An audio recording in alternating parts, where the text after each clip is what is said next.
Guys আমাদের দেখো এখন শেফ গ্রিন চাটনি বানাচ্ছে। কিভাবে বানাতে হয় দেখো, কি কি দেওয়া আছে এখানে।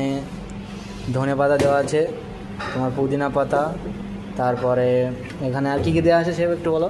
এর মধ্যে আছে ধনে পাতা আছে, পুদিনা আছে, তারপরে আদা আছে, কাঁচা লঙ্কা আছে, আর একটা কাঁচা আম আছে। কাঁচা আমটা দিলে কী হয় না, ভালো কালারটা আসে। আচ্ছা, আর পুদিনাটা একটু, পুদিনার সংখ্যাটা একটু কম দিতে হয়, ধনে পাতার সংখ্যাটা একটু বেশি দিতে হয়, তাহলে কি কালারটা আসে। আর পুদিনাটা জ্বালা বেশি দিলে কালো হয়ে যাবে। এটার মধ্যে এখন আমি অয়েল দিয়ে দিয়েছি, এই যে অয়েল, এটার মধ্যে আমি আগে অয়েলটা দিয়ে দিলাম। হালকা করে অয়েলটা দিলে পুরো গ্রিন কালার আসবে। একটুখানি পরিমাণ মতো জল দিয়ে দিয়েছি, এটা এখানে লাগালাম।